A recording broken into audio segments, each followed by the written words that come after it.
안녕하세요. 전 서울 사는 29살 여자입니다. 3년 동안 연애하고 결혼한 남자가 있어요. 나이는 저보다 4살 많습니다. 33살이고요. 일단 먼저 제가 살아온 환경을 말씀드릴게요. 어렸을 적부터 전 단 한 번도 여유라는 걸 모르고 자라왔어요. 초등학교 때는 물론 그 흔한 수학여행도 돈이 없어 담임 선생님이 직접 대주신 것도 기억이 나고, 그 어렸던 시절 단칸방에서 남들 다 기름 보일러 켜고 연탄 다 사라져 갈 무렵 저의 가족은 연탄 한 장으로 하루를 버티곤 했죠. 솔직히 어렸을 때 쪽팔릴 수도 있겠지만 전 그렇게 생각하지 않았어요. 제 노력으로, 제 힘으로 이 가난을 벗어나고 싶다는 생각 하나로 어렸을 적부터 열심히 달려왔습니다. 공부든 생계든 그때의 가난은 지금 생각해보면 순전히 저희 부모님 때문이었을 거예요. 전 엄마와 아빠 그리고 남동생 이렇게 4가족이 살았었는데, 아버지는 항상 술에 찌들어 사셨고 집에 들어오면 항상 담배 연기와 술 냄새로 단칸방은 쩔어 있었죠. 엄마는 그런 아빠를 참고 또 참고 결국엔 제 동생과 저를 두고 떠나셨죠. 그때 엄마는 저희와 같이 떠나자고 제게 말했어요. 어디든 떠나면 지금보다는 나은 생활을 할 수 있다고 말한 게 생생히 기억나요. 제 나이 그때 중학교 1학년 사춘기도 채우기 전인 아이였죠. 그때 저는 당장이라도 엄마를 따라가고 싶었지만 제 속마음은 내가 이렇게 동생이랑 엄마랑 떠나버리면 저 홀로 남겨진 아빠는 어떡하지? 라는 생각이 먼저 들더라고요. 아버지는 술과 담배에 찌들어 사셨지만 저희에게는 늘 다정하셨어요. 주변에 술 먹고 가족 때리고 협박하고 그런 일은 단 한 차례도 없었죠. 그래서 그런가 어릴 때 전 아빠를 버릴 수 없었죠. 그렇게 가난은 계속됐고 가족의 도움 없이 혼자 독하게 공부했습니다. 지금 생각하면 정말 15도 안 되었던 나이에 어떻게 그렇게 열심히 공부했는지 몰라요. 고등학생 때까지 쉬지 않고 앞만 보고 독하게 공부했으니까요. 제가 어렸을 때부터 들었던 소리 중에 제일 듣기 싫었던 말이 있었어요. 제 배경만 보고 친구들과 친척들은 저에게 넌 절대 못해라는 말과 그래도 부모님이잖아라는 말이에요. 주변에서 늘 제 환경을 보고 무시하는 발언들을 많이 했죠. 그렇게 고등학교를 졸업하고 서울에 이름 있는 대학에 입학했습니다. 전 자신 있었어요. 장학금 받으면서 학교 다닐 생각이었죠. 처음 들어갈 때 등록금이 문제였지만 방학 때 공장에 들어가 야근까지 하루에 15시간을 일하면서 제 스스로 등록금을 마련했습니다. 제가 이렇게 성인이 되었을 무렵 아빠는 여전히 술과 담배를 끊지 못하신 채 살아가셨는데, 그 와중에 그 단칸방의 능력도 좋으시지 어떻게 또 다른 아줌마가 들어와 있는 겁니다.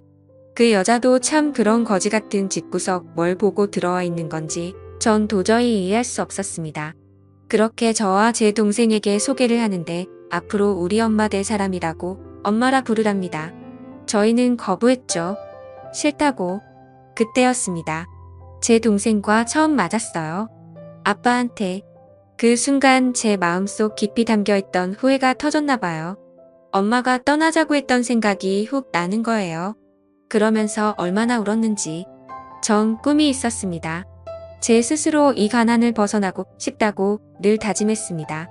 그래서 제 동생도 제가 꼭 이 가난을 벗겨내주고 싶었죠. 그렇게 장학금 받아가며 대학을 졸업하고 바로 대기업에 취직했습니다. 전 누구보다 똑똑하다고 자부했고 공부뿐 아니라 사람 관계, 인성 모든 게 뛰어나다고 주변에서도 또 스스로도 그렇게 생각해왔습니다. 몇몇 그렇게 친하지 않은 친구들은 저거 독한 년이다. 어릴 때 그렇게 거지처럼 살더니 등 부러움과 시기를 대놓고 보여주더라고요. 그렇게 24살의 어린 나이에 연봉이 6천 정도 됐죠.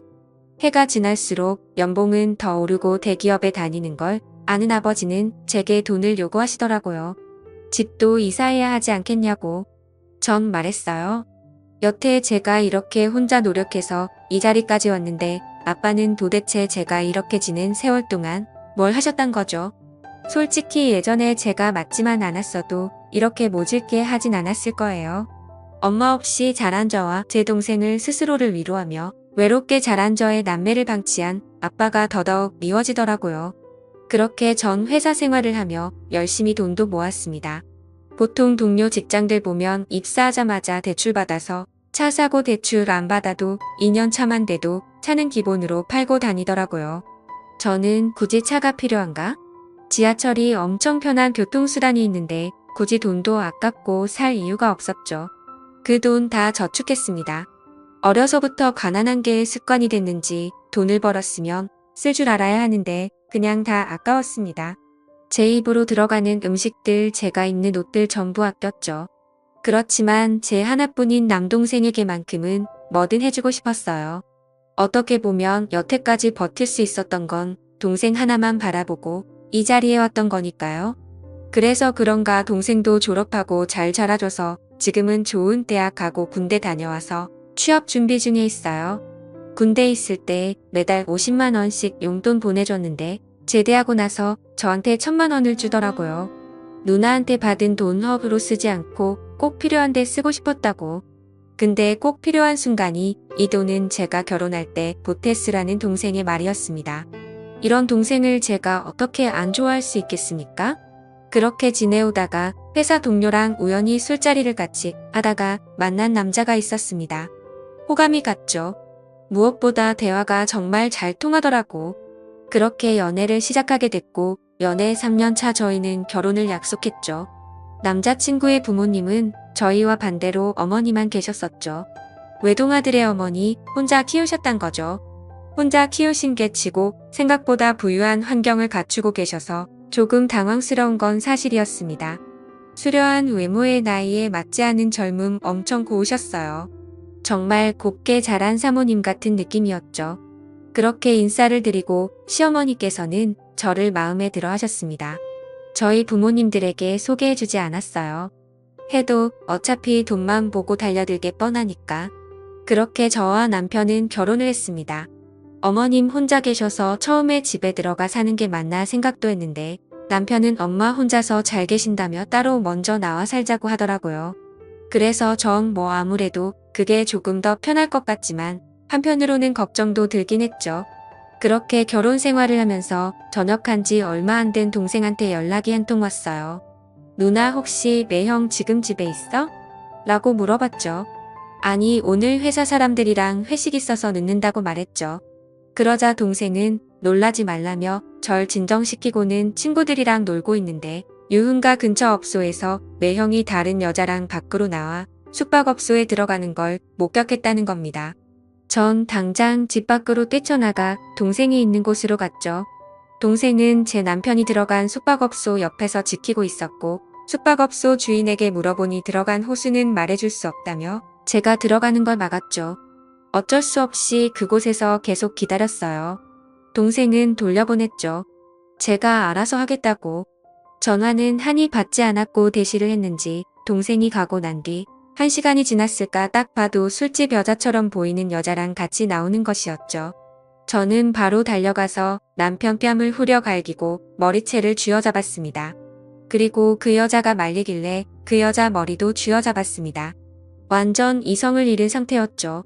그때였어요.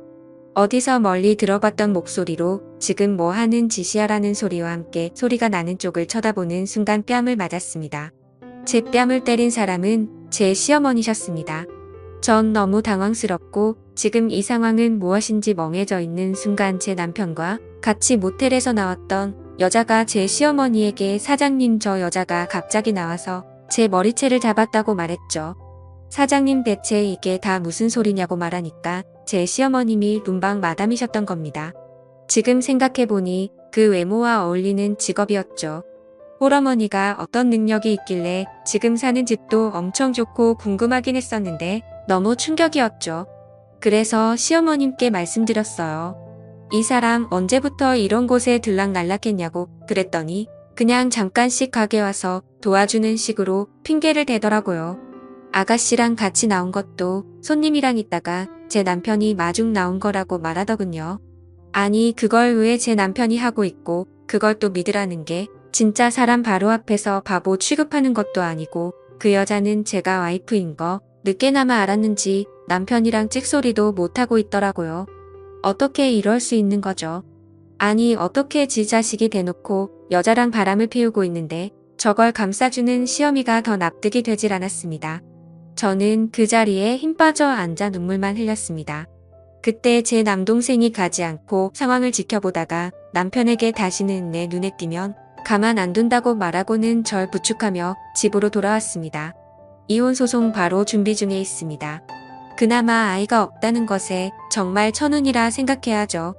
앞으로 저에게 사람이란 제 친동생 빼고는 아무도 못 믿을 것 같습니다.